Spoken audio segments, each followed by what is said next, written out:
Okay, we're live. We're back at Ways and Means and Mr. Clodfelter. Thank you very much. It's a pleasure to be back.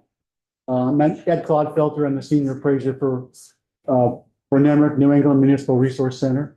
So I'm one of the guys that's the boots on the ground appraisal types. So probably in the last 30 years, I've probably done well over 200 reappraisals across the state.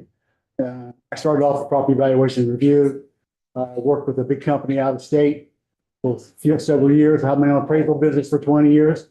I've been with NEMRC now for about 13 years. So I hope that I can bring a little bit of experience to the appraisal process from the contractor's perspective and can clarify some things. The question was posed to me is, what's the impact of this legislation on NEMRC? And I got this information request about 1 o'clock yesterday afternoon. So here I am. Thank you. Yeah, I'm glad to be here. Just a little perspective. There's been this conversation about the appraisal districts. And I put the slide up because the one that's on the left up here, those are municipalities that NEMRC has either done reappraisals in, are doing a reappraisal, or is about to do a reappraisal. And my point from this is that we already do assessment districts, as you can see. We cover little clusters of the areas of the state. And the reason for that is because we put our staff in regional areas to allow us to accommodate those reappraisal projects. And also that we also, I'll talk about after a while, we also do 50 towns where we help them do their maintenance every year. We're the assessors, the appraisers, or whatever that might be. So that's a service that we provide as well. So I have, NEMRC is a software company primarily, and they have 26 different modules, but we have 35 staff overall. But I have 20 people who work for me that are working as assessors and appraisers and inspectors. The slide, the picture on the right shows the 190 towns that currently use NEMRC's CAMA system. So we're kind of all over the state, and they range from small towns, 125 parcel towns, up to South Burlington, which is 8,500 parcel. So we kind of cover the full range of that as well. Every town in the past, except for a couple, has always used NEMRC's Grand List program, and we've been helping the state transition to their VT Pi software, as you know.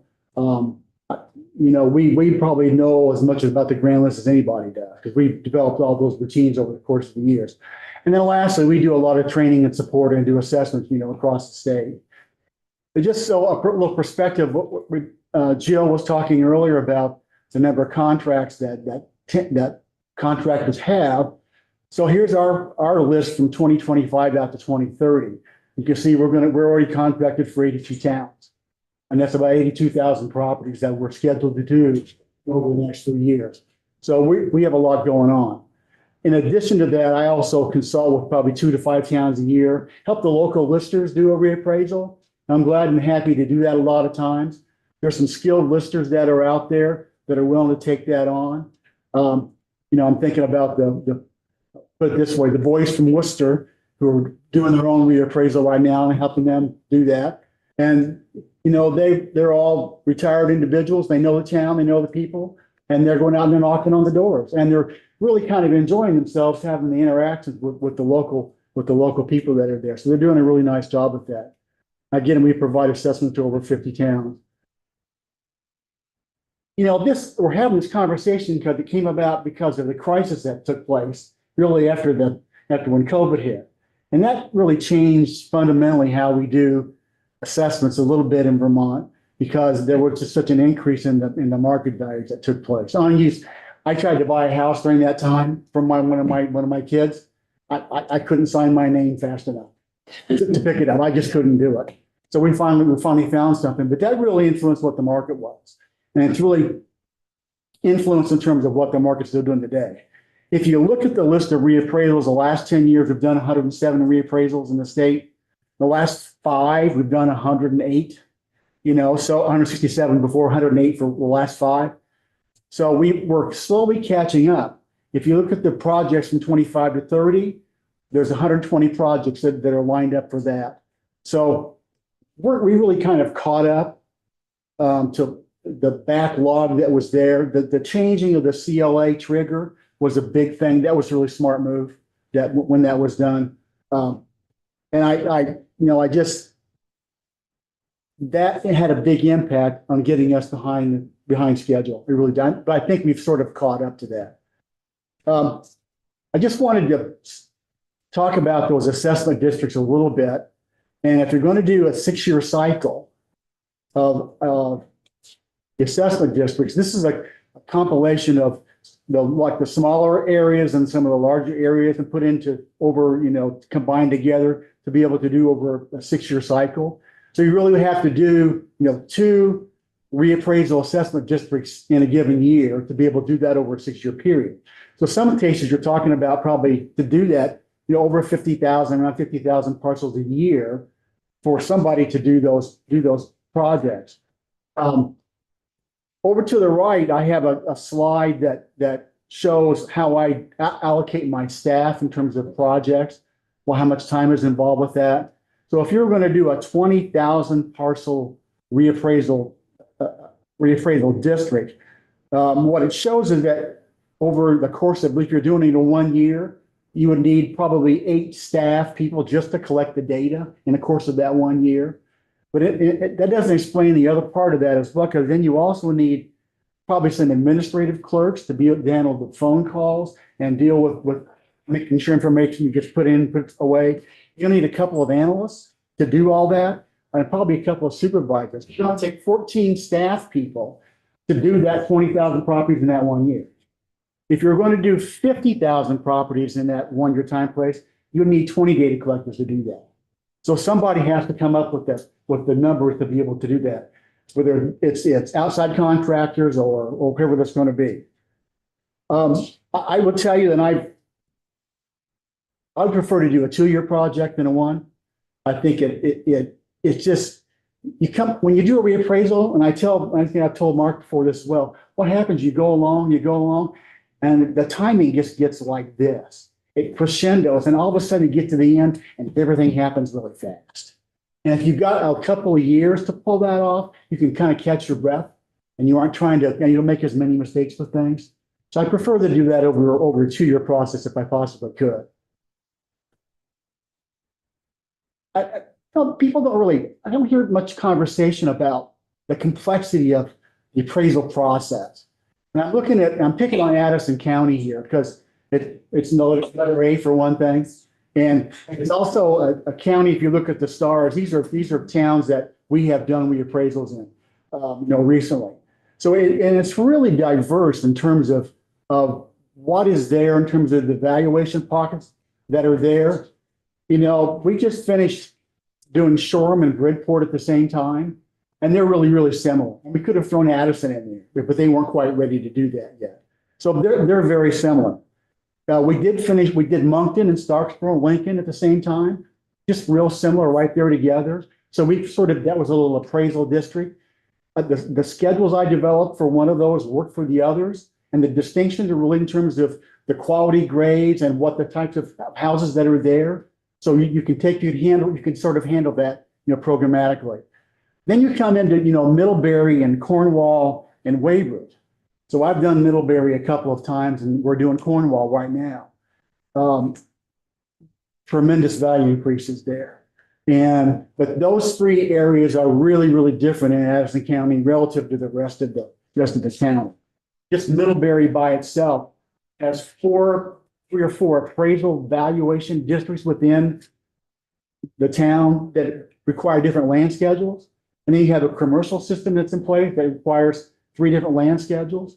And that's just in one municipality. So it's really complex in terms of trying to value a property that's like that. Virginia and Bristol, they're very different from Middlebury. Nice commercial base. But then again, they're not Ripton and Granville and Hancock and Goshen. A very different set. We're doing Ripton right now. Not good or bad, they are not the same. More rural, not quite the same sort of value structures you have like in a place like Cornwall or Weybridge. So the point being that talking about that as an assessment district You cannot apply one set of tables to all those municipalities within that district. It just won't work. There's even a bunch of nuance within some of those individual towns. So my concern is it's going to be a lot of work to try to capture in one reappraisal project the nuances and the distinctions among 23 different towns and the nuances that take place within some of those towns within that district.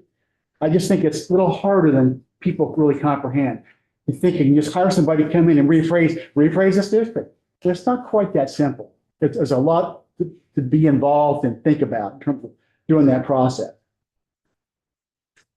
So NIMRIC, in terms of the impact on NIMRIC with this, we're staffed at 20 appraisers right now. We could certainly do a reappraisal district.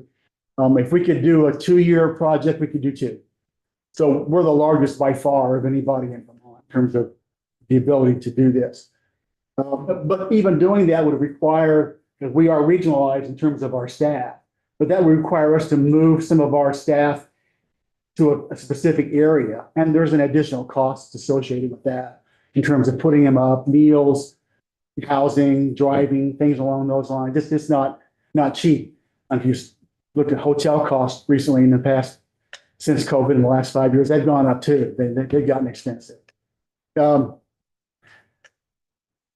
know if anybody's talking about this for the smaller companies. The reappraisal districts, it's going to eliminate the projects that the small companies do, the 1 or 2 person shops quite frankly, they do a lot of those really small towns. They can't come along and we're doing 15,000 properties this year. They can't come along and do 15,000 properties. But they can certainly do one that's 250 or 300. And so they provide I think, a nice service in terms of what they do for us in the state of Vermont. They're a small company. They work hard, and we're doing those small places, quite frankly, that the large out-of-state firms, if you talk to them, they don't want to come in and do Mount Tabor at 125 properties. They don't want to do that. So I think they provide a service. I really question that this started off that people were saying that we'll bring in these out-of-state firms, the big companies will come in and they'll be able to do all this. I don't think that's true. They can speak for themselves. But I just give you a little bit of experience. I do all the commercial appraisals and industrial appraisals in South Burlington. I've consulted with them in the past, and they were involved with Burlington and South Burlington doing a reappraisal at the same time frame. And I know just from talking with the staff that was there, big company, that they struggled finding staff to come into Vermont to do that. It wasn't simple for them. They got it done. They did, but it wasn't simple for them. They struggled a little bit. Currently, we have a project going on in Essex. Another out-of-state sort of company's coming in. They just had to delay that project by a year because they can't find staff to come in and do the work. So they are used to dealing with really, really large projects. And by their standard, a 50,000 parcel project may not be, really out of the line for them. Burlington and South Burlington, you're talking about almost probably 20,000 properties. And it was just even a struggle for that. So it's not as simple as people think it might really be. As we create these regional districts, we're also increasing the amount of area that's involved in terms of a company like us to come in and do in Addison County the appraisals for 23 different towns. It's a large area. So there's an additional cost that's associated with doing a project of that scale, which is big for us in Vermont. It is. It's big for us. But there is a scale issue that's involved with that. I don't know if you've ever tried to drive from Ferdinand to Canaan. It's an interesting drive.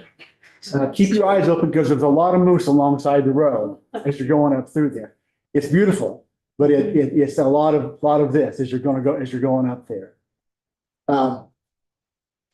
There's been a lot of conversation about this cost efficiency from doing these larger projects. I never really saw where that was at.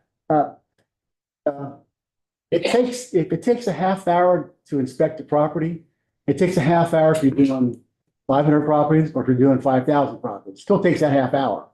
So if you're doing more, it still takes more time.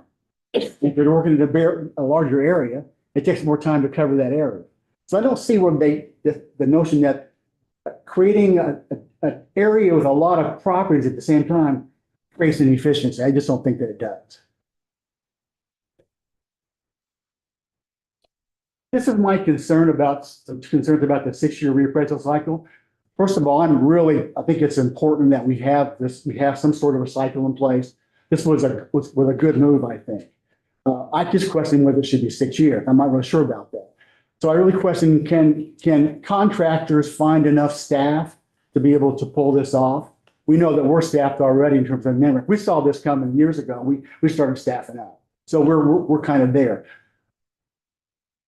Some of the smaller companies that may want to grow a little bit, I'm not sure that they can find adequate staff to do that as well. That is a concern for that.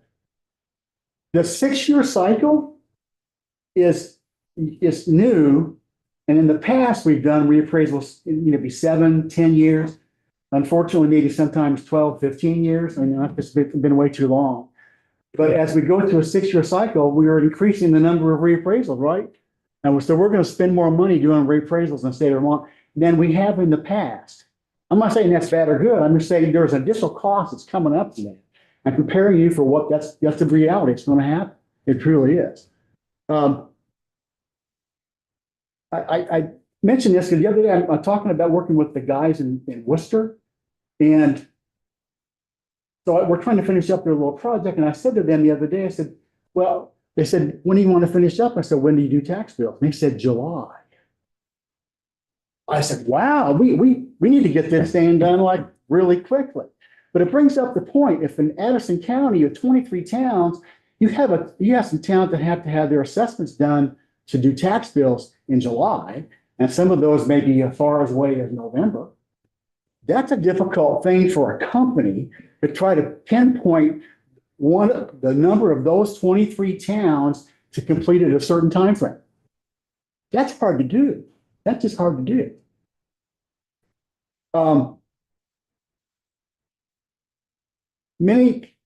As we're going through this process, you gotta go slide ahead. My preference has always been, and when I talked with this committee a couple of years ago, and back in my PVR days, I've always thought a 10-year cycle was a good cycle for Vermont. I think it just spreads some costs out a little bit, and I think it allows us to do projects in a more, not efficient, but more timely fashion, and we don't feel quite as pushed to do all that. We can spread those out a little bit more. That's just my perspective, and I put that out there. Nobody ever listens to me about this, but I'm going to say that. Jill has talked about the reappraisal districts and PVR. Again, I worked there for 8 years, so I kind of know a lot of those people that work there worked for me at some point in time over their careers. And it really would require a significant change in their staffing. They're a little understaffed to do this. They don't have the sort of, they're really smart, good people, and they're my friends. They don't really have the sort of experiences to manage large reappraisal projects. Not that they can't, they just haven't. That's the only thing I'm saying about that. But that additional staffing requirement is also going to require some additional costs and time and training as well. What we need to do is discover some ways that, have some appraisal efficiencies. Some ways to decrease the time involved to do inspections. The real time factor in terms of doing reappraisals and going up and doing an inspection on a property. And then if they aren't there, then you have to go back and do an inspection later on and get an appointment to do that. It's really time intensive. Do you get that much more from doing that interior inspection? A little bit, yeah, but is it critical? I don't really think so. But we can implement things, like LiDAR and oblique imagery, and the use of those processes in Burlington. And that's really good for that sort of congestion, and you can get your measurements from that. You don't have to put a tape measure out and measure those buildings back up. You can find changes. I've worked out west with some counties out west, and they do those things so they can, because they can't, if you're working in Arizona, you can't take the 4 hours to drive to the other end of the county to pick up a deck on a house. You're not going to do that. You can take a picture and get that, that's fine. So that's it. So we need to find some ways to eliminate or reduce the number of interior inspections we have to deal with. From that perspective, then equity becomes a concern. I've told you before, I can fix your COA issues in the town in 15 minutes. I know how to do the math.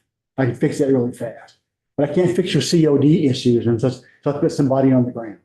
Because you got to find the differences in inequities. You got to find why has the market changed a little bit. So that's really a big difference. And you would lose, I think, some accuracy in terms of especially COD issues if you don't have people that go out and actually look at properties. That's my concern about the flyovers. The other part is if we were to move more towards using aerial approaches, we don't have planning and zoning in a lot of these towns. And, there's been some towns that want us to help them do their regular maintenance, but they don't have any permit process. And the only way to pick up that deck on that house is to drive all the roads and go find it. And I just tell them, we're not gonna do that. So it's really inefficient for us. And I think if we wanted to go to this appraisal district approach, there's got to be some consideration, the fact that we need some sort of planning and zoning statewide and some sort of permit process. And that is a really dirty word for a lot of places in the state of Vermont. We're waiting, we're done. But. We're gonna wait until he's finished. Yes, sure.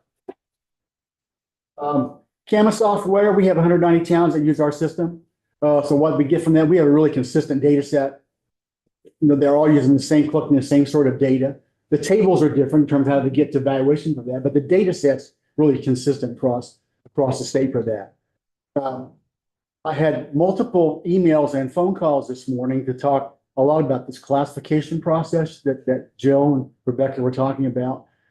And I said, I don't want to go there. But I will say one thing. Years ago, I'm on the board of directors of Val, well, have been for quite a time. We proposed several years ago to condense those classifications that we use now. I think we came up with the scheme of going to 6. The ones that are coming out there now, I think there's a real concern in the lister assessor community about those classifications. The phone calls I got today, I'm just telling you where I'm going to put this out there. I have a wish. If we could grant me one wish, I would say, do me one favor. Would you please add condominiums to the list of classification? We need that classification as well. We've upgraded our CAMA system where we have a .NET system in place now. We've been testing it. It's ready to go. We're kind of waiting on seeing where we're going to go with all this before we really put it out there. We're going to put some towns in on this process this year, starting in July. So, but that's been a probably 2-year production for us, and we're there. We're ready to go.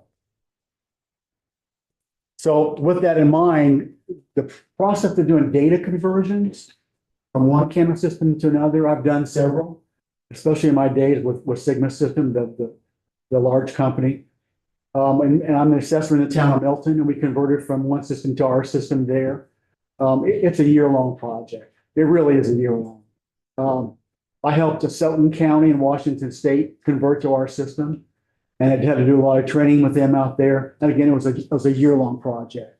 So it's costly and time-consuming, and it takes a lot of review and a lot of training to be able to do that. So just as you're doing that, keeping in mind about the question of statewide CAMA systems comes up, that's a really expensive proposition. It really is. I'm not going to spend a whole lot of time about appeals, but in the proposal that's out there, there are the local listers who can deal with their local level of assessment and appeals that are there. And then they kind of go beyond them to the regional reappraisal committee companies doing the reappraisals. And then you have the regional valuation groups that sort of change the BCA from what it used to be in the past. And that's, a representative from each municipality. The question I have about that is, does that whole group have to hear all the appeals? We're talking 20-some people to listen to all those. And there's no specification of any training for who they are. And that's probably been problem with the BCA's in the past. People felt that they weren't trained to do this. Sometimes they were and sometimes they weren't. And I've seen some really good BCA's and I've seen some really bad BCA's. And I understand what people's concern is. I really do appreciate that. But I don't know that what's proposed now is really that different from what we've had in the past. It's just a bigger group of a BCA. I mean, just I throw that out there in terms of consideration. And then you have the appeals that go beyond the regional evaluation board, go to the commissioner. I wish him or her a lot of luck. They might see a few appeals, you think, over the time frame. So the original bill that came out talked about that they expected to have a 3% appeal rate. And I think it's too low. My experience, we're doing 15, 18, 20,000 properties a year. I think you're looking more 5% to be realistic. So that 20,000 parcel reappraisal district can expect to have 1,000 grievances. And from that, you're going to probably get 100 regional appeals. When I will tell you about those regional appeals, the old BCA equivalent, they take a lot. They take a lot of time to get material together, to present and listen to and go out and do inspections. Just about done. We created this really unique blend of local and state government and individual contractors. My question about that, you can read the slide for yourself. I won't talk about all those things. But what happens if a reappraisal from this district is not timely? They don't get them done. Does Worcester get their tax bills out in July? And that's a real issue for that. What if the local municipalities and the listers and assessors don't like what was done?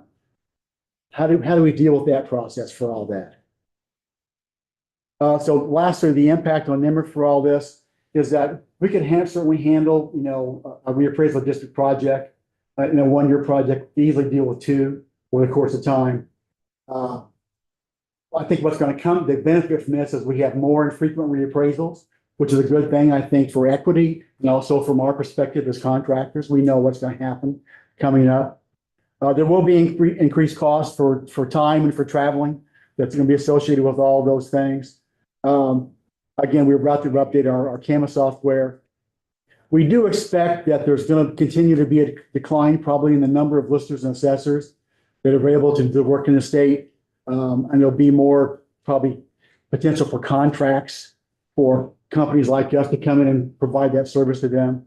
And we will continue to provide support and training to all those towns around the state of Vermont. Thank you. Thank you. Questions? Representative Brandy. Thank you.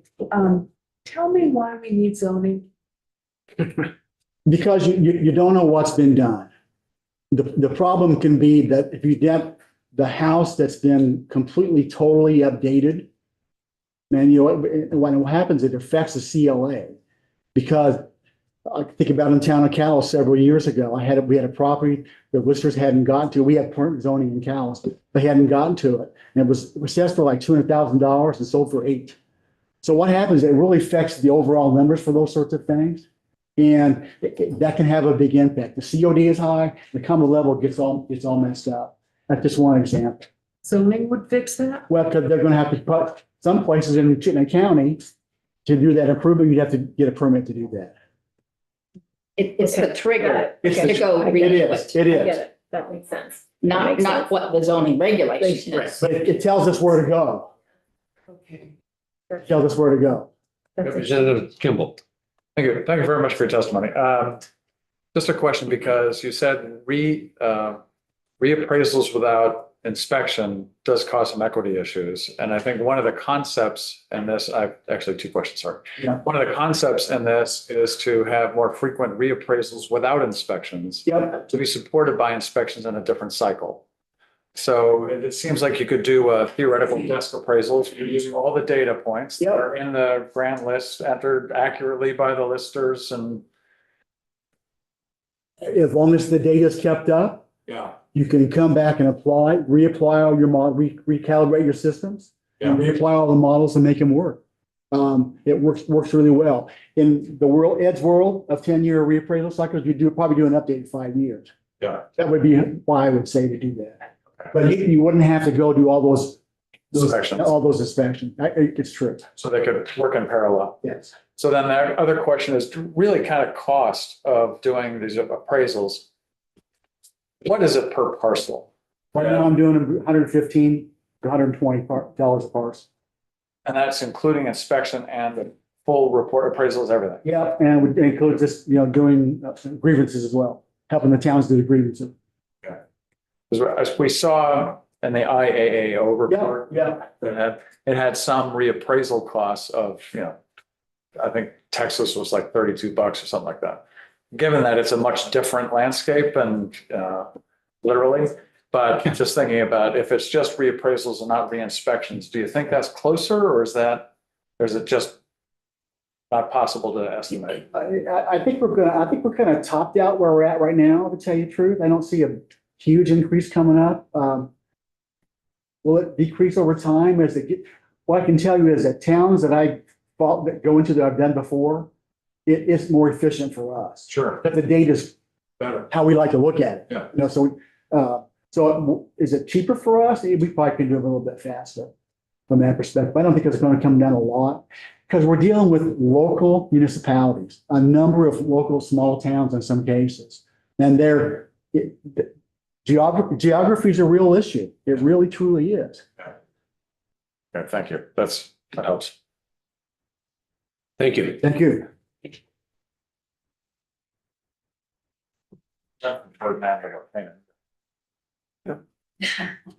Linda Sherman. I'll check that out.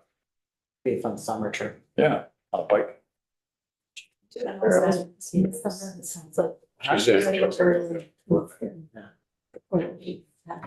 It's Fernando. Oh, yeah. Hi, everyone. Welcome, Linda. Thank you. Sorry, I'm not there in person. But here I am.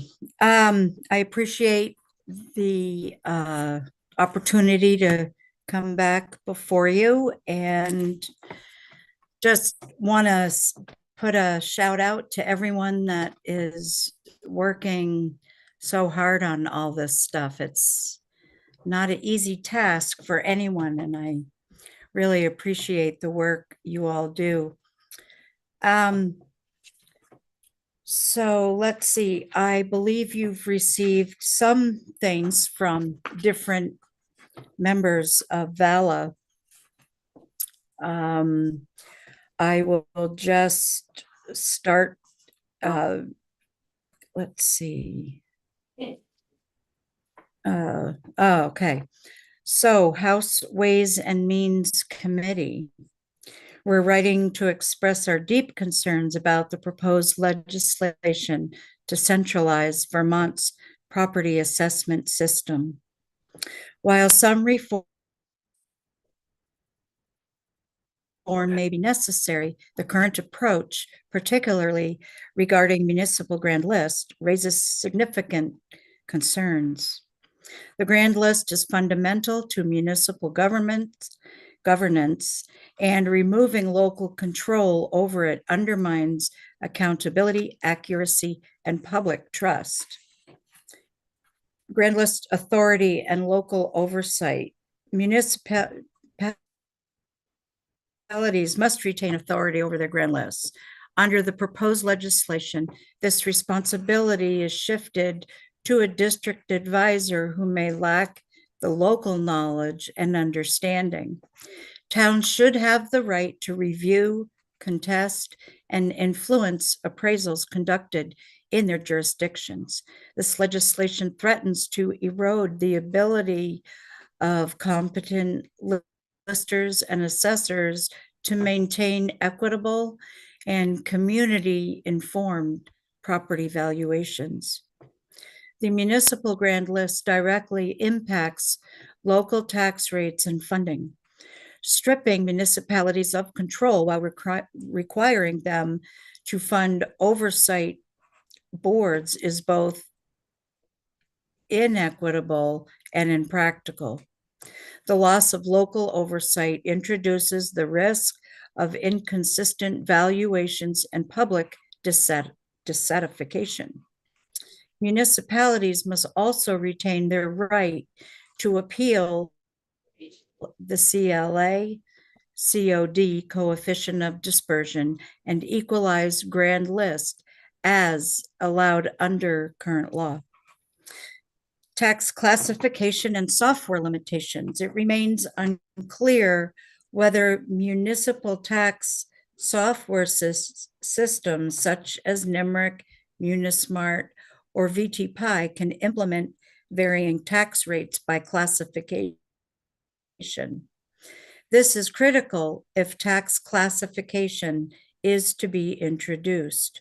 Moreover, the existing, quote, contiguous parcel rule conflicts with such a classification system, and its repeal, while necessary, could introduce further complications. A phased approach with clarity and technical support is vital. And then there was some addition to that, the capability to apply a different tax rate to specific parcels, towns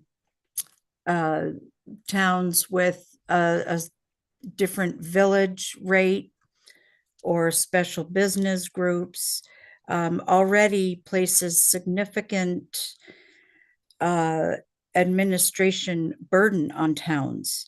Rental business use, when we get the homestead downloads, we figure out what that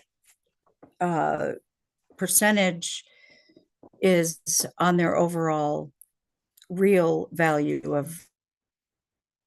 of their real estate. And I want to just add in there's a title that is sort of a joke, sort of among listers and assessors, that we're not the homestead police. But because we don't, yeah, what I'm thinking is the property owner files their homestead. You file your homestead. If I don't see your car in your driveway for 186 days, does that mean I can change that? No, because that means I'm changing what you're submitting. No bad checks. Or I want a badge. So regional property valuation boards of appeals, the structure, funding, and function of the regional property valuation boards raise numerous red flags. The appointment process for board members is unclear. The increased volume of appeals will result in significant time and financial burdens for municipalities, especially larger counties. The term lengths for board members conflict with existing municipal office terms. Town offices, including town clerks, may be overburdened by managing hearings for appeals originating in other communities. While the goal is to reduce bias, regionalizing appeal boards may do the opposite, making it harder for low-income or less mobile residents to participate, effectively limiting access to the appeal process. Cost and staffing concerns. There's been no comprehensive financial analysis to support this legislation. Key questions remain: what are the reappraisal districts? What will it cost PV&R to hire and retain quality staff, payroll, benefits, etc.? Is there any data showing long-term cost savings for taxpayers? Legislative process and caution. The contiguous parcel rule was enacted without proper consideration and has caused lasting issues. That rule also prevents municipalities from implementing proposed differentiated tax rates. further complicating reform efforts. The current legislation seems poised to repeat that mistake. Large reforms must not be pushed through as part of miscellaneous tax bills without thorough vetting, stakeholder input, and legislative scrutiny. Recommendations: we respectfully urge the legislature to create a working group with local officials and local officials and professionals, conduct a full cost, benefit, and feasibility analysis, phase implementation over several years with infrastructure built first, preserve municipal rights to contest valuations and equalized results. The success of Vermont's property tax system depends on transparency, local engagement, and functional oversight. We urge a cautious and collaborative approach to any changes that so fundamentally reshape the system. Thank you for your time and consideration. And that's from VALA's Legislative Committee. Thank you. Committee, any questions? Thank you, Linda. Thank you. Austin Davis. Before Austin starts, I'll remind you that the last time his comments were cut short. He didn't get to finish. Yeah. And we're extremely going to use our rule of no questions until he's done. For the record, Austin Davis, and at the beginning of my notes for testimony is plead with the chair for more time and ask that questions move to the end. So we're on a great track so far.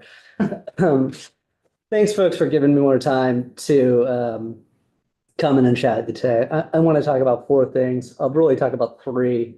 If we have time, we'll get to the fourth.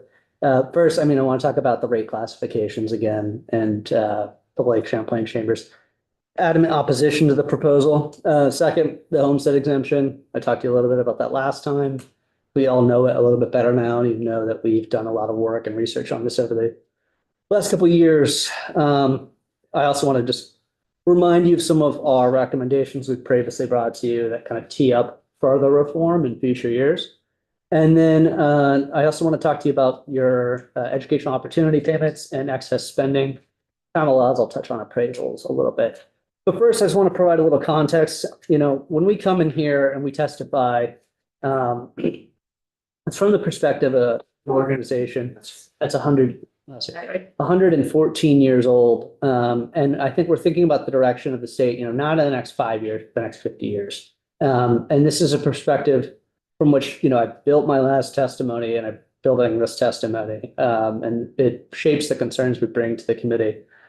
This last summer and fall, as many of you know, LCC pulled together a working group to study the Vermont education system and how we could put Vermont on a sustainable education spending path and improve outcomes for our students.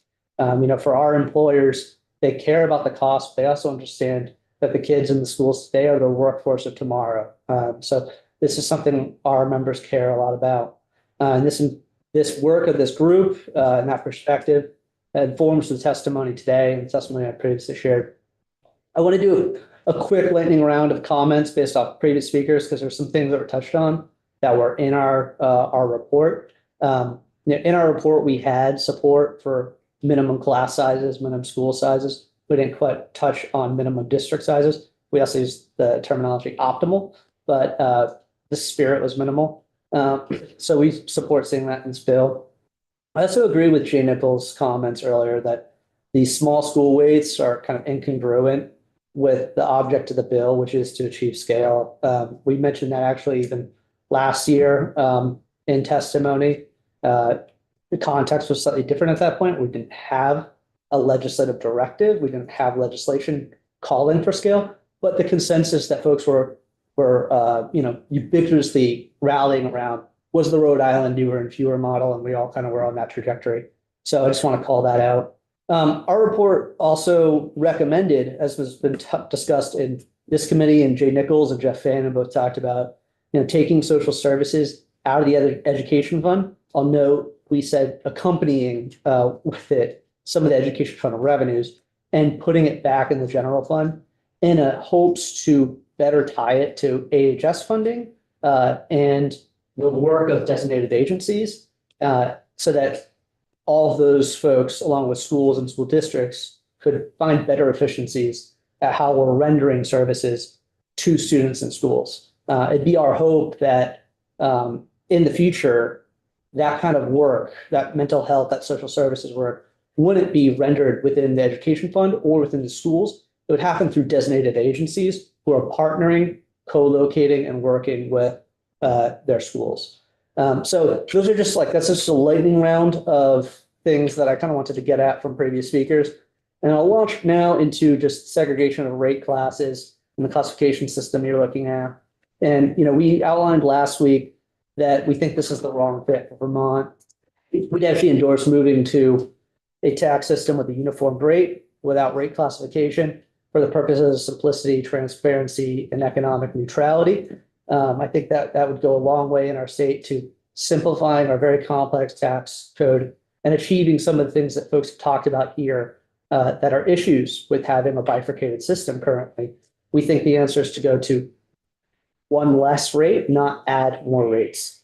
Also, last time I talked to you, I think you've heard from, last time I talked to you, I talked a little bit more about the specifics and kind of in one of the weeds.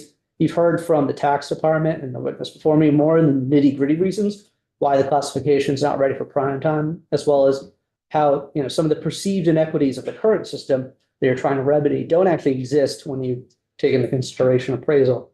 So I'm going to use my time to be a little bit more high level at this in hopes that I can get to the other things I promised you I want to talk about and I didn't get to really last time. But, from our perspective, a broad-based tax is best. Tax system is most effective when applied broadly, minimizing distortion and keeping rates low for all payers. Introducing more classifications effectively narrows the base. I think it's useful to use JFO's language here. They talk about a lot of times the balloon. So if you decide that certain rate classes are to get lower rates, you are squeezing the balloon in one place and you're going to make it expand in another place. And that's going to drive inequities. It's going to have unintended consequences. Any decision to lower rates of a particular class is going to mean you're going to go into another class. We worry that over time, this injects volatility into what's a very stable source of revenue for the states. As we affect the diversity of our tax base, we narrow it in some places and we deepen it in others. If you have very few classes paying higher rates, that leaves you vulnerable. And sure, we need to all be this together. We should be working to lower rates and we should all be under one rate. Furthermore, I think this will incentivize, if we were to go to classifications, it'll create incentives to not fix any of the problems in our education system. The Lake Champlain Chamber would prefer to see the legislature manage costs and fix systemic issues in our state rather than use new classifications as a way to sweep all of our problems under a rug while we enable particular rate classes to be singled out and shoulder the constant increasing cost burden, and then study changes in other places, which I think is kind of how we've been going to date. From there, I think, well, let me move on a little bit more. I think we talked a lot about this. I want to get to Homestead. I know your time's precious.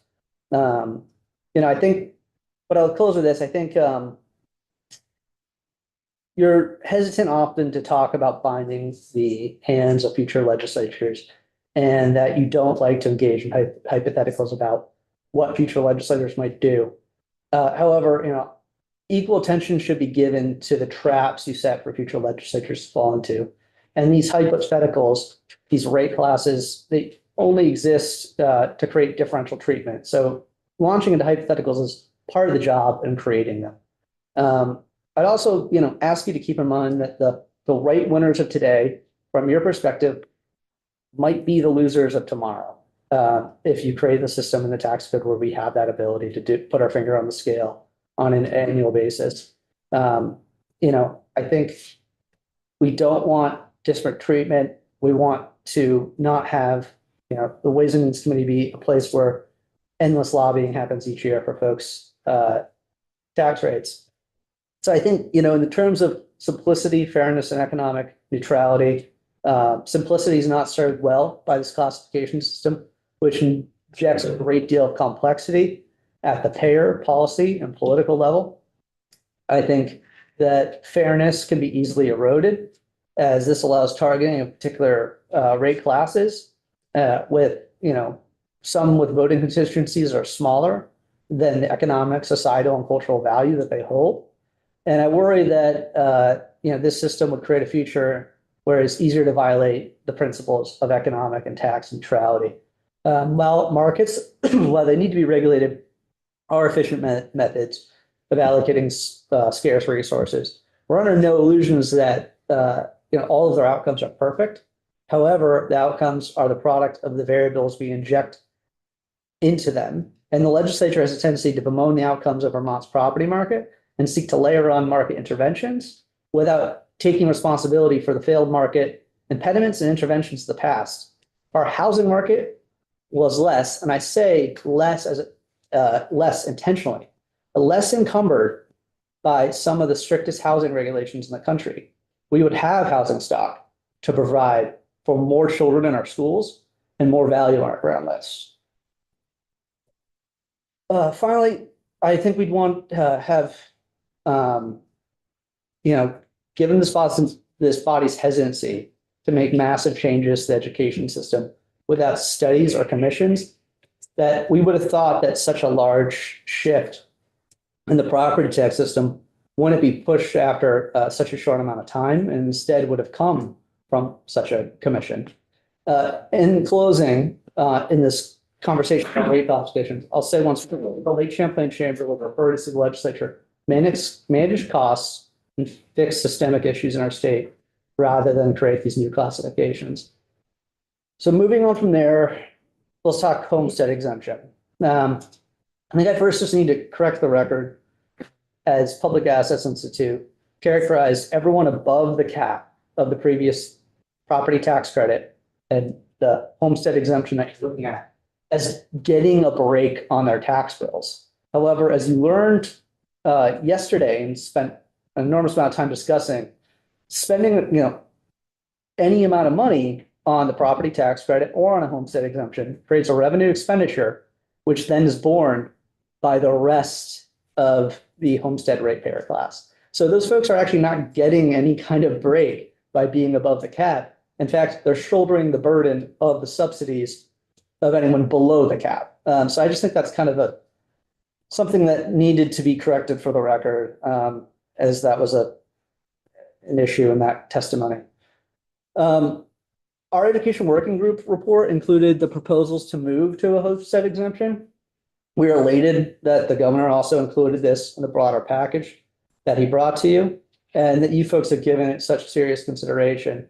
That said, I think we agree with the administration's position that was advocated today around the proposed reforms and keeping it closer to revenue neutral as possible to not raise property taxes on ratepayers that don't get this relief. Much of the conversation about this program, I've noticed, has been had in the context of vertical equity.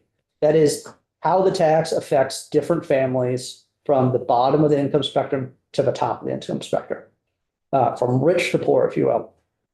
And in this case, to the best of your ability, you've been limited by data points you have, which are really reportable taxable income and the number of that's underneath that roof, and then the home value. That's the two data points that the property tax credit uses and the homestead exemption would use.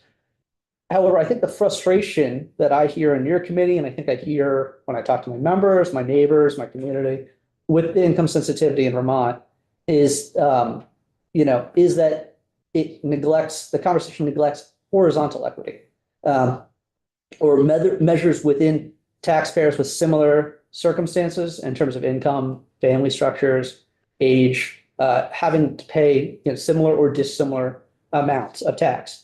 If Vermonters living in a similar home to their neighbor However, they're paying a much smaller they know their neighbor's paying a much smaller property tax bill due to income sensitivity, then they don't feel that there's horizontal equity.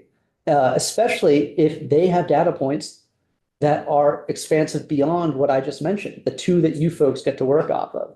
If they know that their neighbor has, less debt than them, more assets than them, fewer dependents than them, or other life circumstances, then they feel that there's not horizontal equity in that program. And I think that's some of the stuff that I've heard around this table, folks kind of discussing and debating. And I think that's the next iteration of reform. I think that you've heard earlier testimony out of kind of just some interrogation is that you see folks clustering in the data around the cliffs.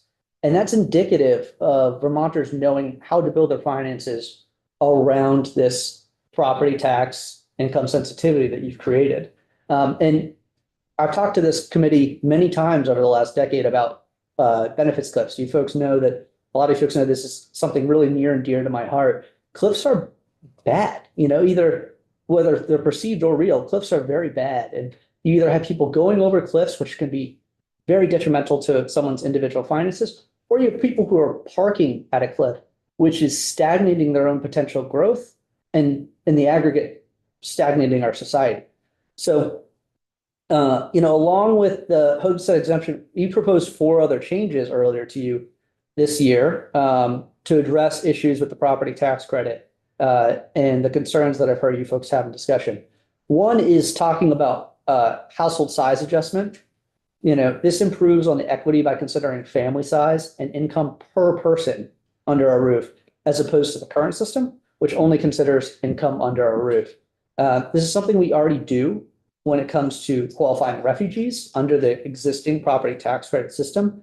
And it's reflected in the renter credit, which is effectively the property tax credit for those who are renting, and it's covering a portion of the property tax that would flow through their rent. Second, we talked about a net asset attestation in this committee before to ensure that only those with limited wealth are able to receive these benefits. We don't need to overthink this. I think that's something that often happens with the tax department when we talk about the net asset attestation, but we do this in the context of every social service and benefit program we have in the state. There's a checkbox when you go to apply for the child care financial aid program, which says I attest I do not have assets in excess of this. You check that, your form just goes to the recycling bin right away, pretty much. We also, could talk about deferred payments for seniors, which is something that other states do, most notably Maine and Minnesota. They've done this to allow the deferral until the property sale or the settling of an estate to support older residents while not fully letting them off the hook on the property tax liability.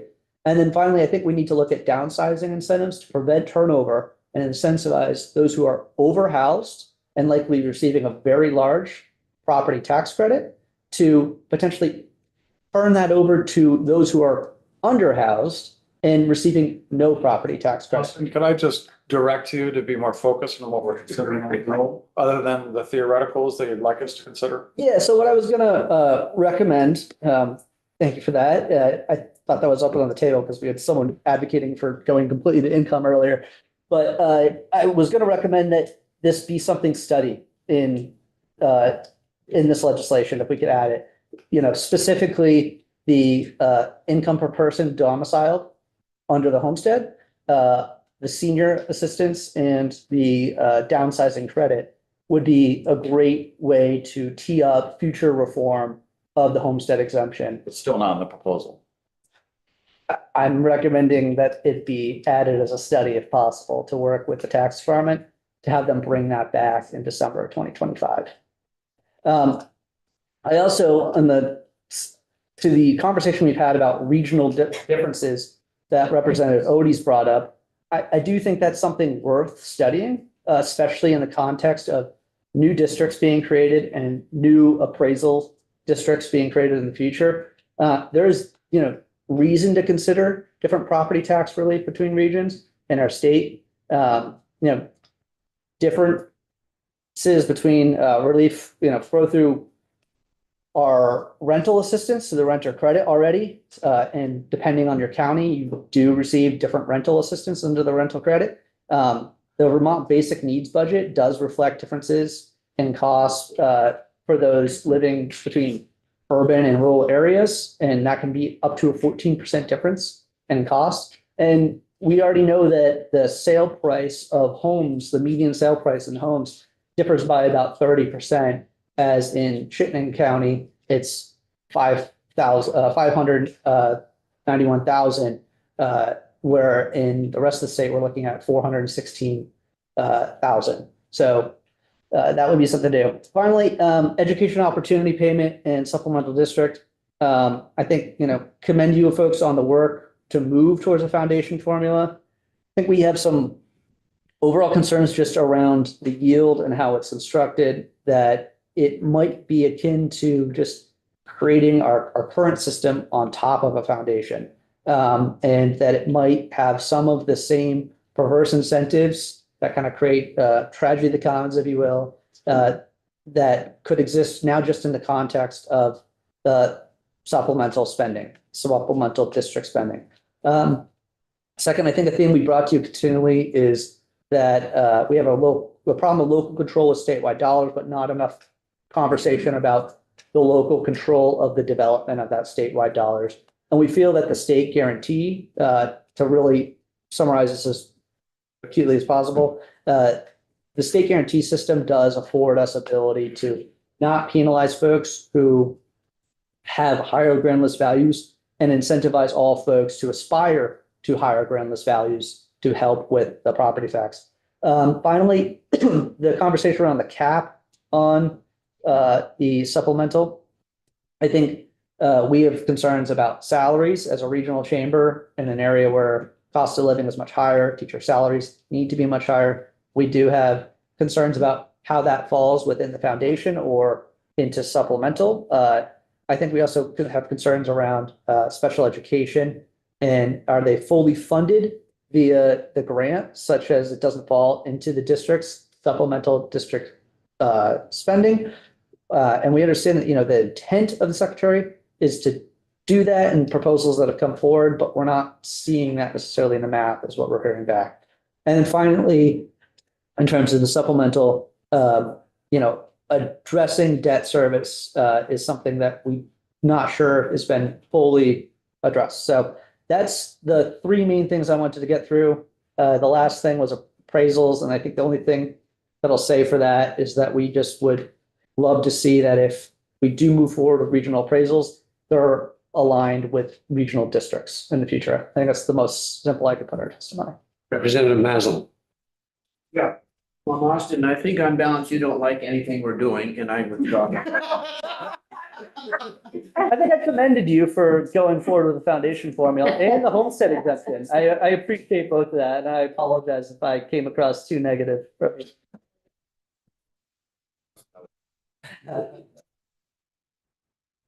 right.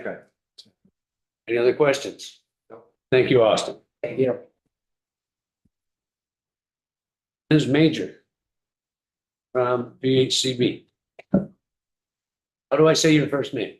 For the record, my name is Polly Major. I'm named after a mountain in Scotland, so there's some extra letters. They're all silent. Thank you. I'm sorry about having a meeting. I have to run nothing personal. That is all right. I would never think it was personal. As do I. So VHCB had us in here last week speaking about the affordable housing portion of the classification. And I understand on Friday you were having a conversation about how does this classification system affect rural lands and working lands. VHCB has a kind of dual mission to invest both in the creation of affordable housing and in the preservation and conservation of agricultural lands, natural lands, historic areas, or recreational areas. And we're doing all this work to support the economic vitality of Vermont's communities. So when we're looking at the impact of this legislation, we're really thinking about how is it impacting the the economic vitality of our working lands businesses and our open areas. I want to acknowledge that the kind of economic impact of the classification system is going to be much clearer once we have multipliers and rates. So my understanding right now is what you're asking the stakeholders to look at is the definitions in the bill to ensure that lands are sorted and parcels are sorted into the as accurate a category as possible to reflect the type of use that to reflect the way that the property is used. And so BHCB, we work with coalitions of different types of landholders. So I did reach out to the Vermont Land Trust, the NRC, the Trust for Public Lands to get their feedback here. So we're not the only voice that's speaking. And I just wanted to share some of the questions and considerations that came up from that group with the committee today. And I think the first piece of feedback that I heard from them all was that the kind of ambiguity in the definitions made it hard to really predict how this was going to impact the landowners that they work with. And so they really want to stay engaged in the conversation through the multiplier setting conversation and then through the implementation process. I know it's a long conversation. So the first piece of feedback is around the treatment of agricultural lands and businesses. And when we look at the conserved farms that BHCB works with, we've conserved over 800 farms around the state. We see that the land there could really fall under 3 categories within this bill. It could fall under residential if that land is not actively being farmed in a business. Majority of farms would fall under commercial because they're operating as a business. And then there's the undeveloped category as well. For the commercial category, I think the question that was raised is what is the tax implications for farms because they're very hot land intensive businesses. So the revenue generation per square foot per acre is lower on farms than it is on other types of land, but you also have current use as a policy to address that. So there's certainly acknowledgement of that. There were a lot of questions around the undeveloped category and when ag lands might fall in there. And there's a question around what is unimproved ag land. If there's a hayfield, is that improved or is that unimproved? If it's a hayfield that is left uncut for half the season to be bird habitat, does that change how it's defined? So I think you're just seeing a lot of really detailed questions around use.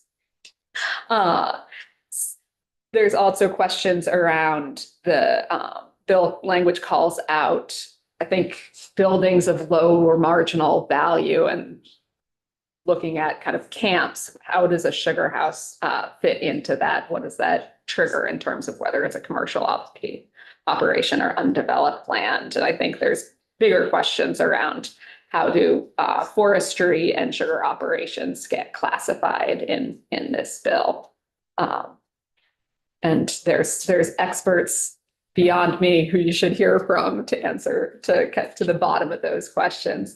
I think for agriculture, it's as you're continuing to talk about this, knowing that you're moving quickly, it's important to hear from the Agency of Agriculture, Food and Markets to really get a clear understanding of how the categorization could impact the farms they work with. We work with a narrow subsection of farms that are conserved. They're going to have a much broader view than BHCB, so an important stakeholder. There are questions raised about the undeveloped land. And again, that's getting to the use of the undeveloped land. If that land hosts a cell tower, does that trigger it into commercial or is that undeveloped land? If it has year-round logging roads, is that undeveloped or is that triggering it into a commercial category? Probably a similar question around trail networks. Thinking kind of if a parcel has mountain biking trails on it, how does that impact its categorization? So there probably are answers to many of these, but I just want to share what I was hearing from the stakeholders that we've been talking to about this bill.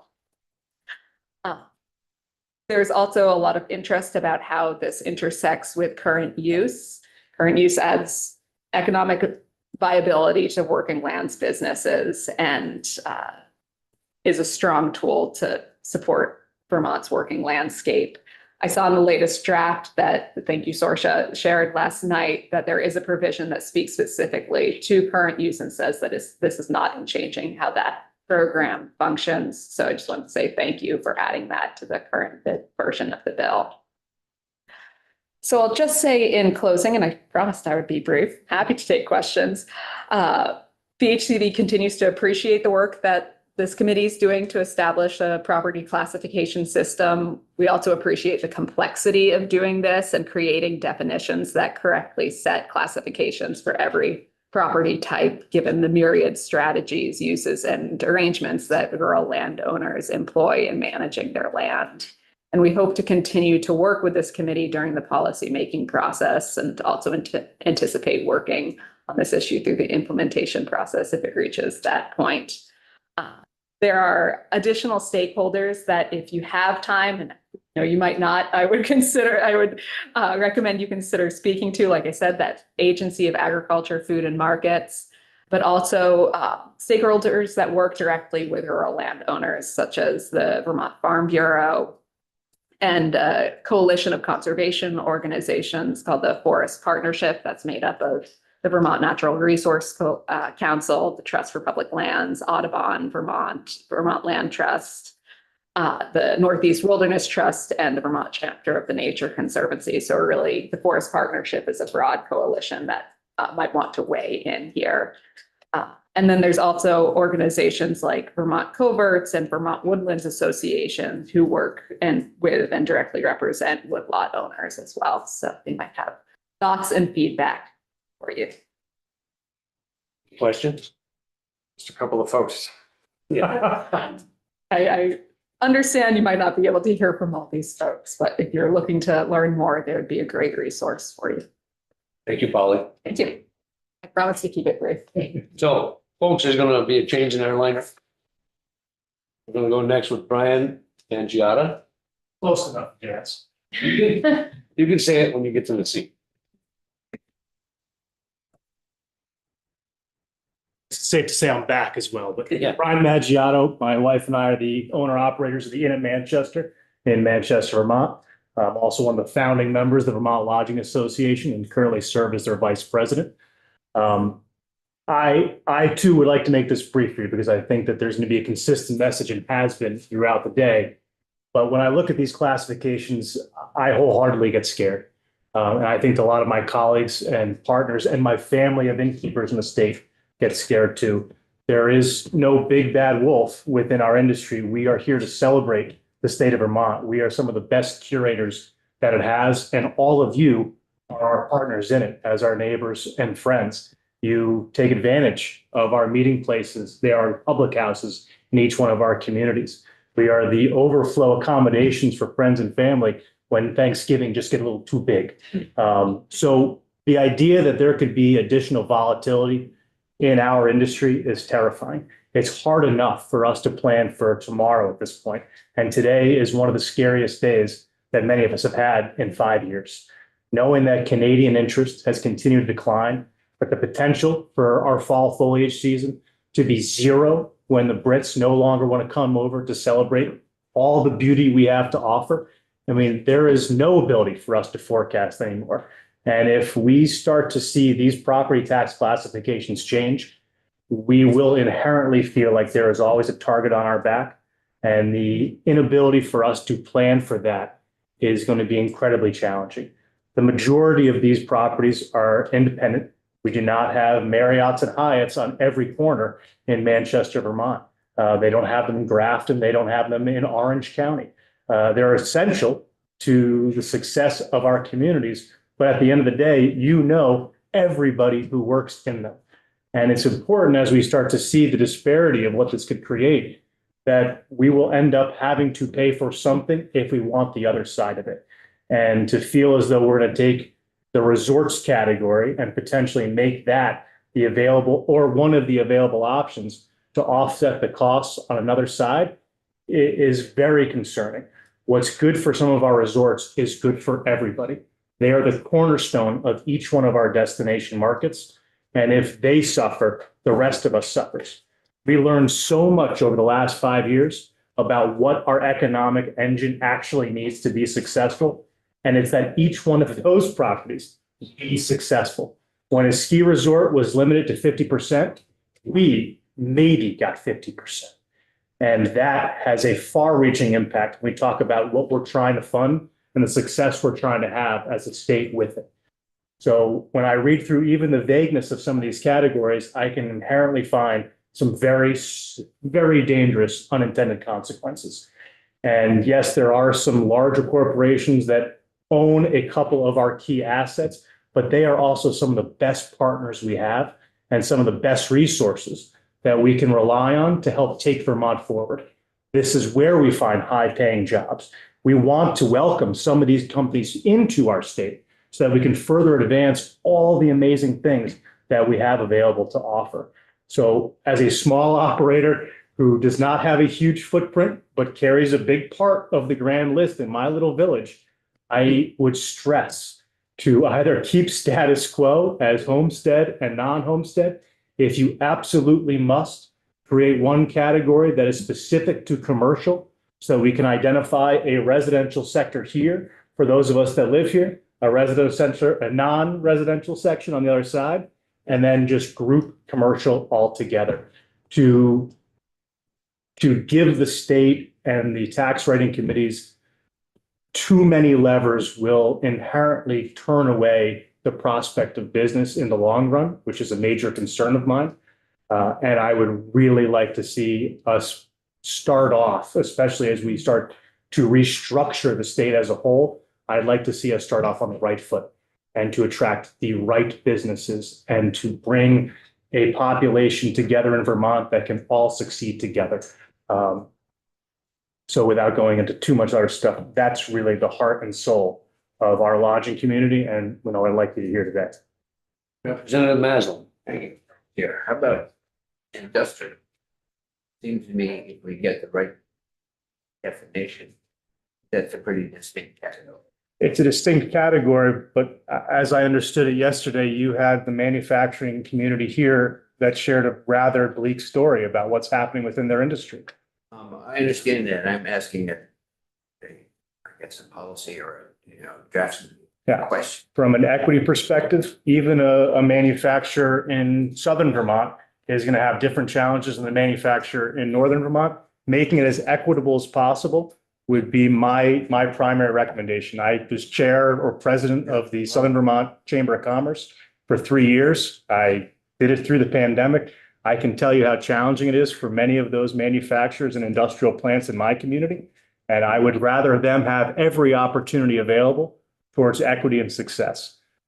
Appreciate that. This is an exploratory conversation around the table here, so thank you. I think that's the best thing we could have. Representative Hochul. One thing to observe, because I appreciate what you're saying, and I've heard this from other people as well. It's not just federal funds directly to government programs that's unstable right now, but I think we're seeing the impact of some of the other decisions on other sectors, and that's going to have an impact on the tax base and the education fund. So I appreciate your bringing that up, and I hope you're fully occupied. Well, I've shared with a lot that this is, right now, you all, depending on where you came from, you see a tale of two Vermonts. Vermont is still having a winter up here. Southern Vermont is unoccupied. Our mountains are closed and it's 65 degrees in Manchester. So what I have to sell is very different than what they have to sell up here. If you look at our resorts, there might be a wonderful success story being told at Sugarbush right now, but you're not saying the same thing at Bromley. Or frankly, at Bolton. So to start to pod these up further than just being a commercial entity will run some inherent risks and present a case for an unsuccessful year for one and a very successful year for the other, where these types of tax implications will have less of an impact for one and much more of an impact for another. So simplification is not always the worst thing. And if at any cost, we just have to go through a study to reposition and re-prepare ourselves, that may be the best path forward. Thank you. Thank you. Just to restate, I think what I heard you say, it's not that we're proposing to increase taxes or property taxes on your particular property. It's the potential that it could result that way if we separate it out as such. I would say, Representative Kimball, that yes, the uncertainty Yeah. creates a big piece of anxiety or a big case of anxiety for anybody, especially as a small operator. We have to have consistency after the last 5 years. It's the one thing we haven't been able to celebrate. Hey, Brian. Thank you, Mr. Mangiato, Mr. Maggiano, double G, double T. You'll remember that part. with an O. With an R. Amy Spear will be next. It's Peter. Thank you very much. Sorry, I was not able to be in the building with you today. For the record, my name is Amy Spear. I'm the president of the Vermont Chamber of Commerce. I will keep my remarks fairly brief, and I will also leave some of the similarities that'll come out of the resort conversation to the person that's slated up next. So while we recognize the need for reform in addressing affordability challenges and rising property taxes in the state, we do have serious concerns about the current proposal and expansion of classifications and cannot support the current proposal as it is written. So I do want to provide some additional context also to a statement that I made in my previous testimony. The property tax system is not currently working the way it is because we're not looking at the full scope of education and education financing systems, which are inextricably tied together. So cost containment and property taxes need to be both looked at here. Looking at state tax collections per capita, according to the U.S. Census Bureau, in 2023, Vermont ranked third in total taxes per capita at just under $7,000, but it ranked first for property taxes per capita at about $1,800. And this is a position that we have held as a state since 1999, when Vermont property tax per capita was just $650. Moving on to a little more specifics, expanding property tax classifications beyond the two current categories could introduce several issues that run counter to the principles of a sound property tax system.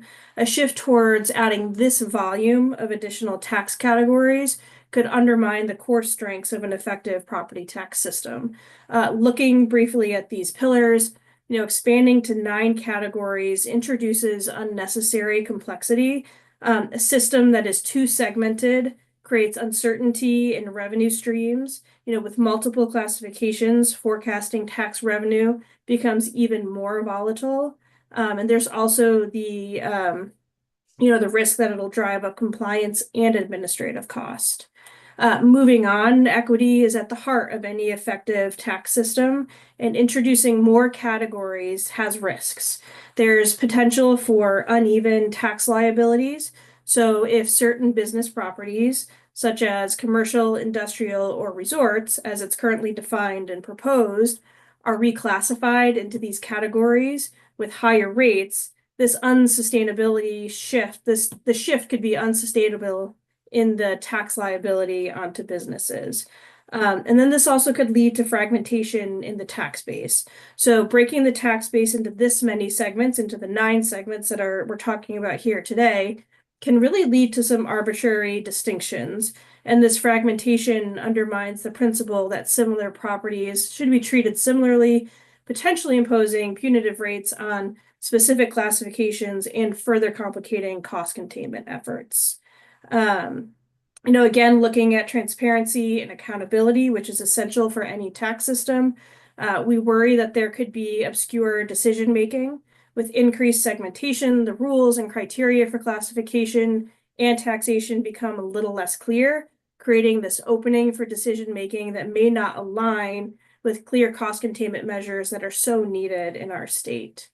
Looking at efficiency and economic impact, the efficiency of a property tax system is measured by its ability to minimize economic distortions and support business growth. Overly complex categorization does risk placing higher tax liabilities onto business properties. I think Brian was getting at this a little bit earlier with that uncertainty and the concern, and this can really discourage investment and growth. So really hoping to minimize economic distortion here. So our current system is really reduced to is designed to reduce negative impacts on property use or market behavior, and overly complex categorization like the 9 we're looking at right now can lead to distortions. Highlighted just to tell a little bit of a story from Manufacturing Day yesterday. Yesterday, a manufacturer explained that the challenges extend really beyond the global competition. It's about competing against states with significantly lower costs of doing business, such as Michigan, South Carolina, Missouri. And he noted that while affordability concerns affect families, they also hit manufacturers hard. And I would say they hit all businesses hard. In fact, he mentioned that, in discussion with his peers, the consensus was that relocating to another state might offer a more favorable business climate, though for many, leaving Vermont has not been a palatable option due to deep personal and community ties. So there's a concern that if the costs continue to rise exponentially, or there's inequitable treatment in the tax classification, the choice will be that much harder to make. So, this real world insight from a manufacturer in Addison County yesterday underscores the broader economic impact. If business decisions are driven by tax considerations rather than sound economic practices, Vermont risks losing critical investments and the jobs that come with it. When we look at this, we're also concerned that there is a risk for revenue instability. A more segmented system can introduce volatility, making it harder to predict revenue reliability, which then will lead to potential increased fiscal pressures. And I promise I do have recommendations as well for this. So just to set the stage there, there are more details in my submitted written testimony, but I'm trying to be quick to go through all of this for you.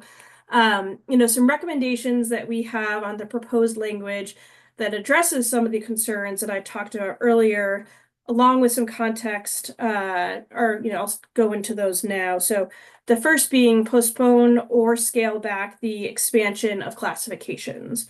So one recommendation here could be to amend the bill to postpone the introduction of additional categories until a comprehensive statewide review is conducted that examines the full interplay between property taxes and cost containment. In the interim, you could retain the current homestead and non-homestead framework and study whether a more modest adjustment would achieve the intended goals without introducing the undue complexity. The rationale here, our analysis shows that a segmented system does introduce uncertainty in revenue streams and administrative burdens that can exacerbate our already high property taxes per capita. Maintaining a stable, predictable system will be essential to avoid further destabilizing in the revenue base. Other consideration could be consolidating similar categories. As I've mentioned before, you could revise the classification language to consolidate categories that serve similar purposes. So for example, the resort category, not as a standalone category, but perhaps a broader commercial category. Again, I think this goes back, it's all tied to that first point that I've made there. And again, the other one that I mentioned previously, but I have a little more detail today, is instituting a mandatory regular review mechanism here. I think, right, the timing of 1999 being when we jumped into the first place for property taxes per capita is really timed with the Brigham decision. And so I do think it is important, regardless of what we do with property tax classifications, that there should be a regular review mechanism that is in place. So adding a provision that mandates a periodic review, maybe it's every 3 to 5 years, of the property tax classifications and their impact on revenue stability and cost containment. Recommendations of what could be included in this review, including assessing the actual fiscal and economic impact of the classification system, including metrics related to administrative costs, compliance burdens, changes in property tax revenue, and then providing for adjustments to classifications or criteria and multipliers, which we haven't jumped into yet, based on an evolving economic conditions and data. So in summary, quickly going through this, we do urge the committee to consider these concerns and recommendations carefully. As we look to do anything, we must ensure that any reform to our property tax system enhances rather than undermines the stability and fairness needed to address Vermont's affordability challenges and also support economic growth. Any questions? Thank you. Thank you, Amy. Thank you. Peter Tucker.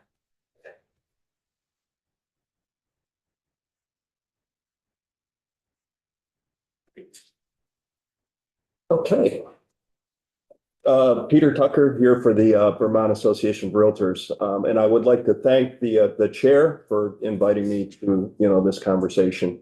Vermont Association of Realtors represent around 1,700 members across the state. We're all small business owners, independent contractors, but we work with property owners every day. And, so we really feel our mission is to look out for property owners of all different categories.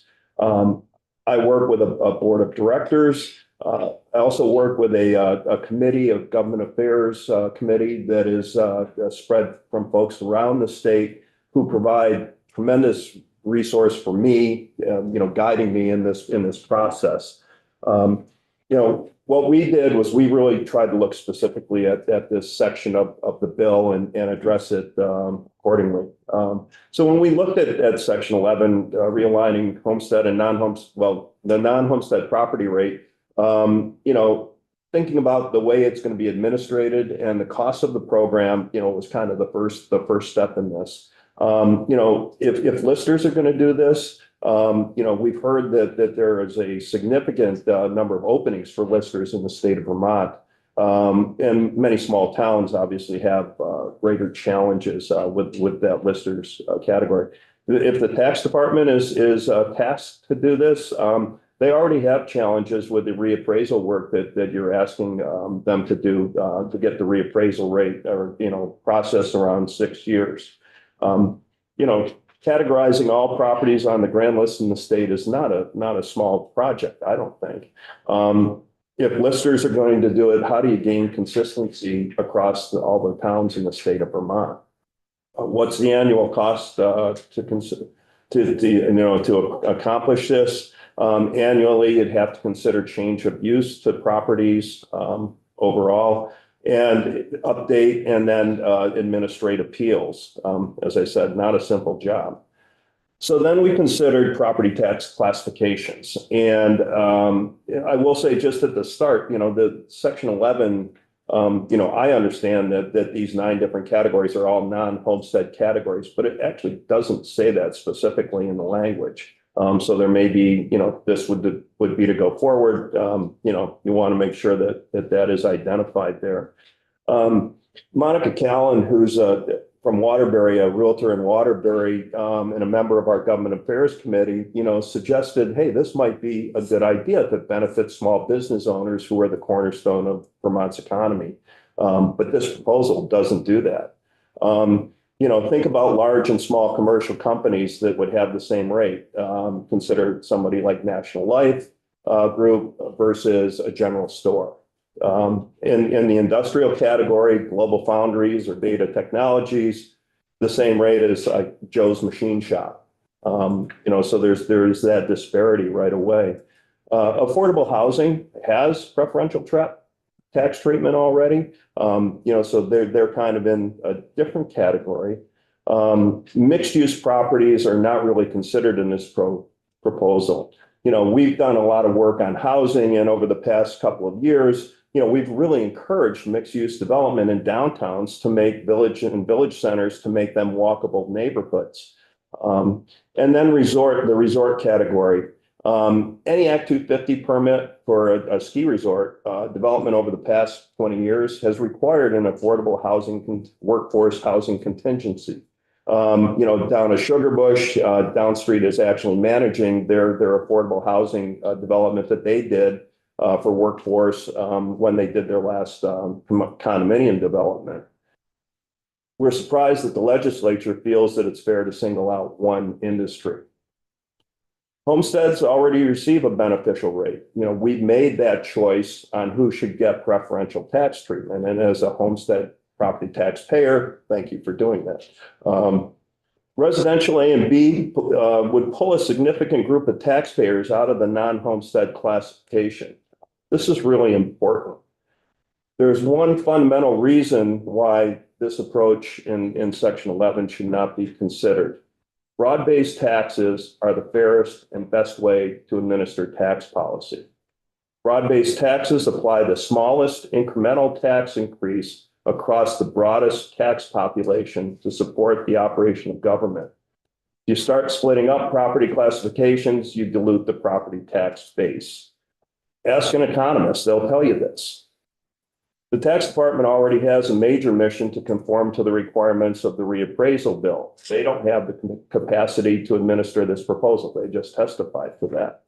Let the tax department do one thing at a time. Get on a 6-year reappraisal cycle before you consider other policy changes. We do not need to tell this committee how complicated education funding reform is. I mean, you've been going through it for the past 3 months now. Adding complexities of this proposal to education finance reform is not what taxpayers have asked you to do. They have asked you to find ways to reduce the cost to provide an excellent education to Vermont's youth.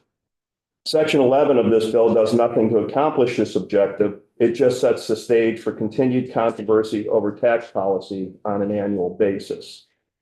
On behalf of the Vermont Association of Realtors, we respectfully ask that this committee remove Section 11 from your education finance proposal. Thank you. Thank you. Questions? Senator Volkel. I'm just curious, how would you feel if a non-homestead rate was the same as the homestead rate? I think that's that's certainly a policy question. I've heard it out there. Personally, I think the two categories make a lot of sense to me. So, homestead getting preferential treatment, non-homestead being, the biggest, broadest tax group payers that you can get.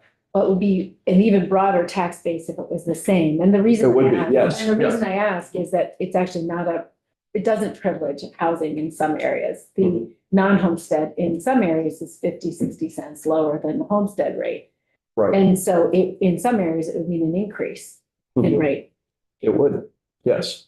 I think if that was a decision you wanted to make going forward, that, it goes back to, how do you get the broadest tax distribution?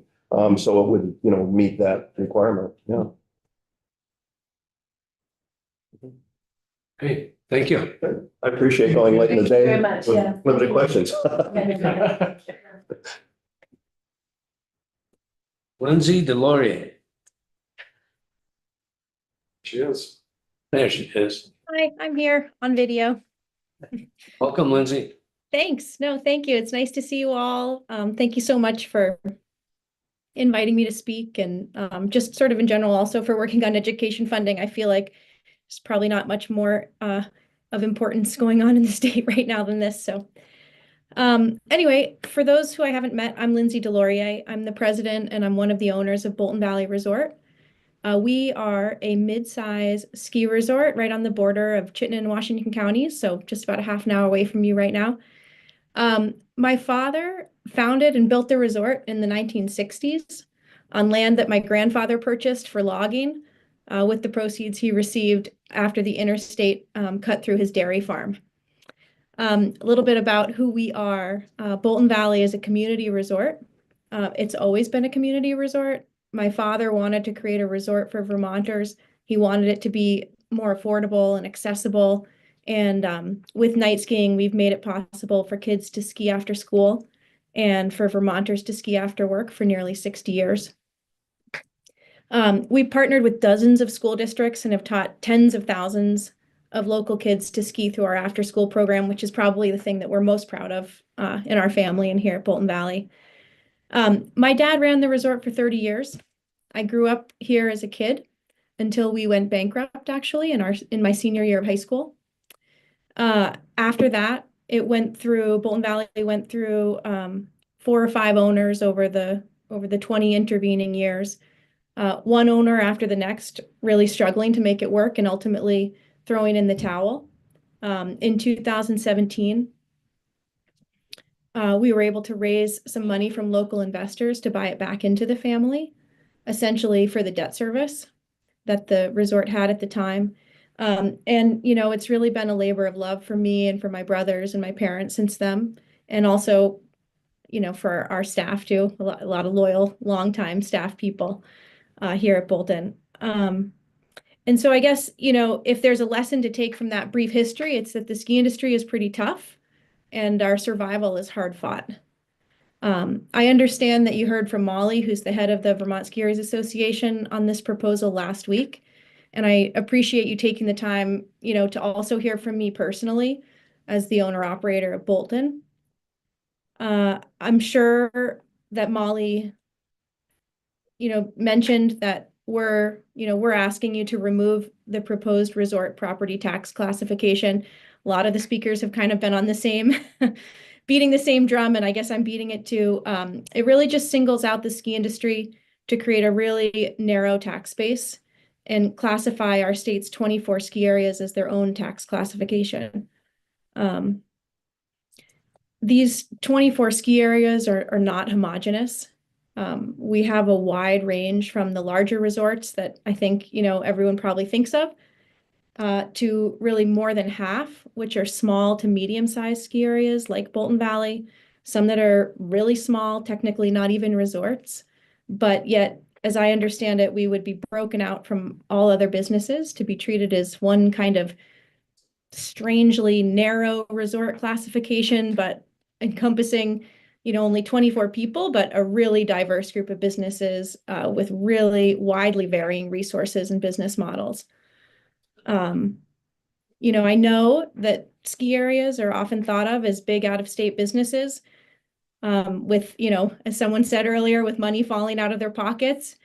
And while it's true that, you know, there are some Vermont ski areas that are connected to very large businesses, it's not ubiquitous and it's not the majority. Bolton Valley, for example, is family owned and operated. As I've said, and as our history demonstrates, it's a tough business with variable weather, fluctuating revenues, takes a lot of labor to operate, which is great because it translates to jobs, not just any jobs, but jobs that people really tend to love and enjoy and builds our community. It's a really capital intensive business.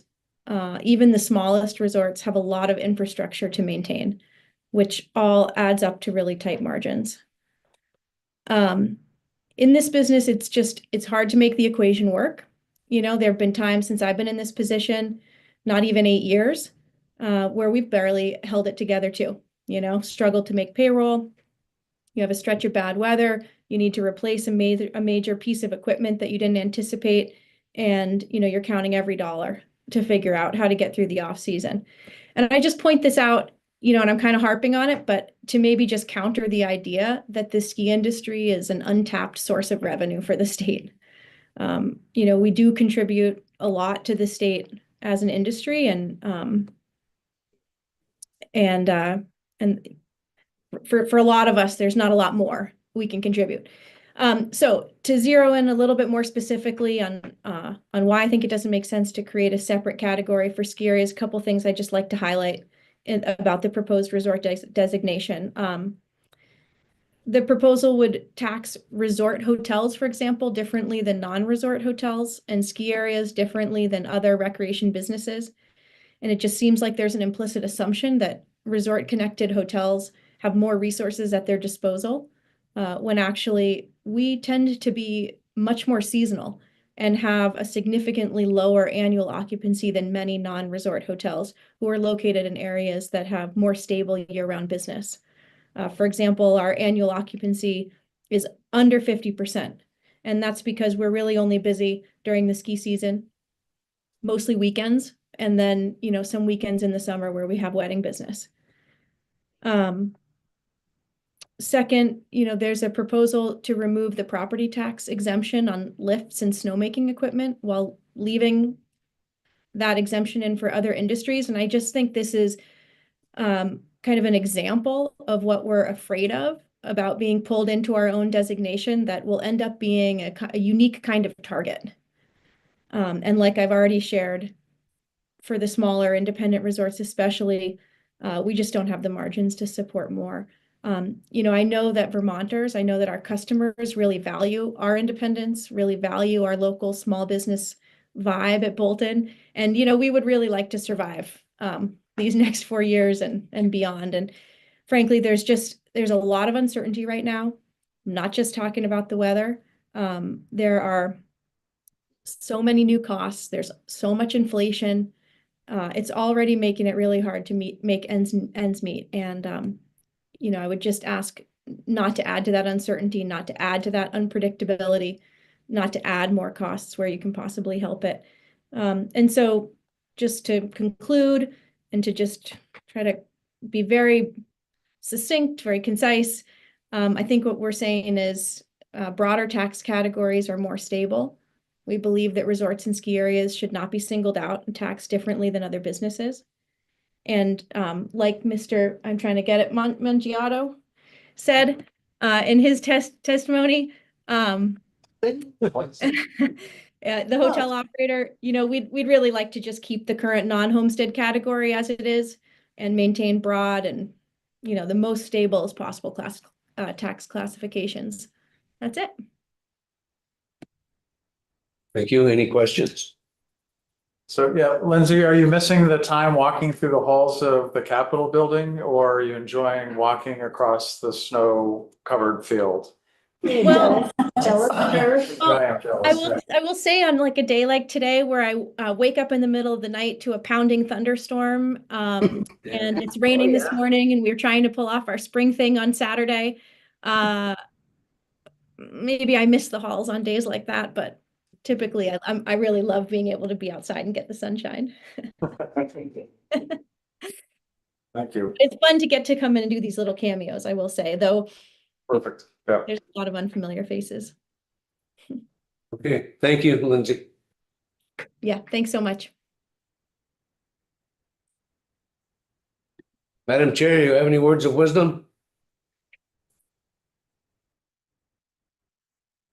Or no? We have one more. We have one We more. have one more. on Oh, the yes. list. Yeah. The one that Charlie crossed out? Oh, yes, Kim Donahue. Kim Donahue? She's not going to be joining us because Brian ably covered his, her. Keep going. I do have one question for everyone. Sorry, I was making a cup of tea. So the plan right now is for us to do a straw poll at the end of the day tomorrow. And then staff can have the whole weekend to make it into a tidy bill that's maybe like edited well and has dates that work and all the things that the chaos creates. So we have two choices about voting. If we want to do it at like 8:30, 9 o'clock on Tuesday morning, or if we want to try to do it virtually on Monday. If we did it virtually on Monday, we would all have to use one of our special remote voting days. And we would all have to find a time that worked for all of us on Monday. The other choice is 8:30 Tuesday. 8:30 Tuesday before the floor, you mean? So that it could get moved to a props while we're on the floor. Okay. That would work better for me. Monday again, I've pretty much booked it all through the day. You have that working thing going on? Yeah, all kinds of stuff. Are we gonna have something to look at tomorrow? I missed obviously 20 minutes. I'm sorry about that.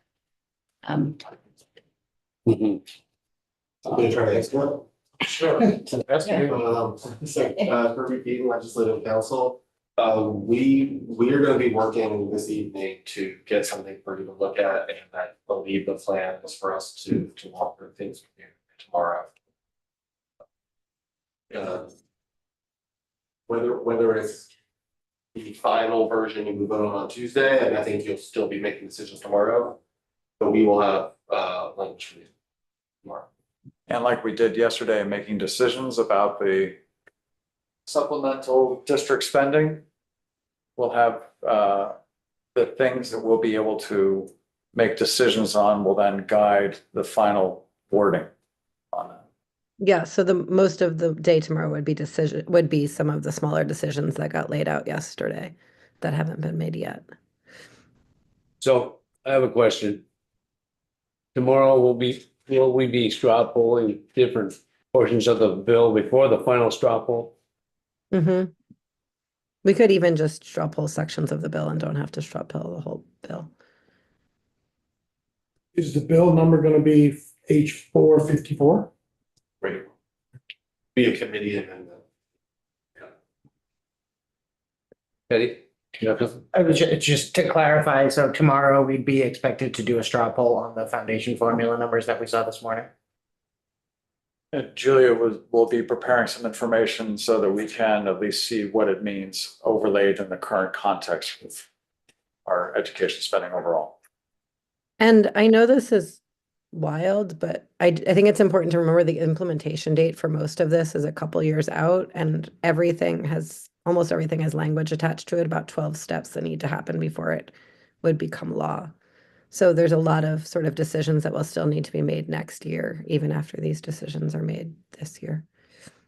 Just to follow up, and I appreciate that, and I appreciate that, like, what we pass out of here will not be the final, it has to go through our friends down the hall, and all of that, but it feels hard to vote a foundation formula with, or even straw poll a foundation formula with 24 hours of review and less than that for whatever new draft we get of assessments and property tax classifications that and again, I know that this is one step in the overall process and there's a lot more work to be done this year and in the coming years, but that's.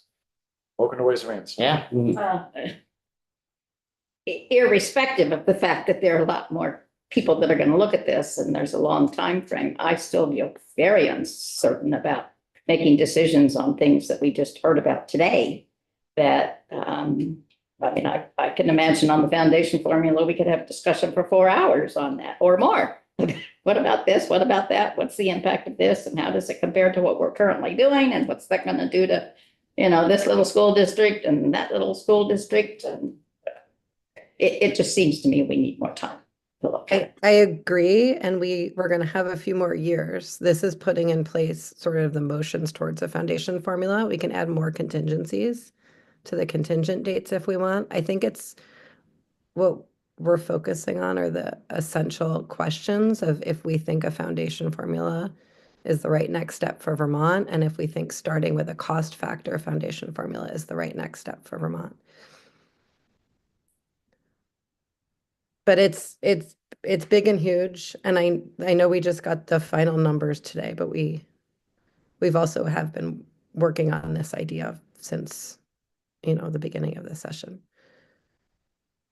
So I guess I would encourage us to really focus on the concepts that we're moving forward, knowing that there's going to be realignments and reevaluations and inflation factors, and none of this is and it's all tied to the new districts. It's not tied to any of this being applied to any of our current districts. But we can talk about that all tomorrow. I just want to get totally clear. We're talking about voting on Tuesday in the morning. People want that, not Monday. Yes? Yes. Correct. Yes. Okay. General funds. I think if we could have that commitment to go through the belts and suspenders tomorrow, I think that would make it a lot easier, because I think it's very different to vote for the idea of exploring the foundation plan than it is to vote for a foundation plan. And that's going to probably make a big difference to people here. I also want to talk about I hope we can talk at some point about what we're doing in the interim. the presentation today actually says that we're probably not weighting correctly in 127 because we're weighting things that shouldn't be weighted. And I don't know that we can, I think we want to make the change the fewest times possible, but I just feel like there's a lot here, and I'm hoping that we can hear the presentation about how this would play out from Julia, but I also hope we have some time to talk tomorrow. Because I think a lot of us we're trying to struggle with some things. I think tomorrow is mostly just talking. Okay. Emily, will we be exempt from the floor tomorrow as well? We are, yeah. Okay, But Tuesday, we will have to go back to the floor again. We will have the opportunity to go back to the floor again. Mark? And I've said this before, for me and other people that have testified today, I think the other two sections that are in there, the classifications and the assessing districts is complicating our foundation formula. I don't think it should be in there. I think it should be separate. It's that important. And we should vote on each one of them. So I appreciate that. And that is exactly the conversation we can have tomorrow. Thank you. Right, I think we have expended all of our brain cells. Okay. Yes. I'm only speaking personally. Madam Chair, will you be here tomorrow? Reserve back there. No. Okay. Well. Yeah.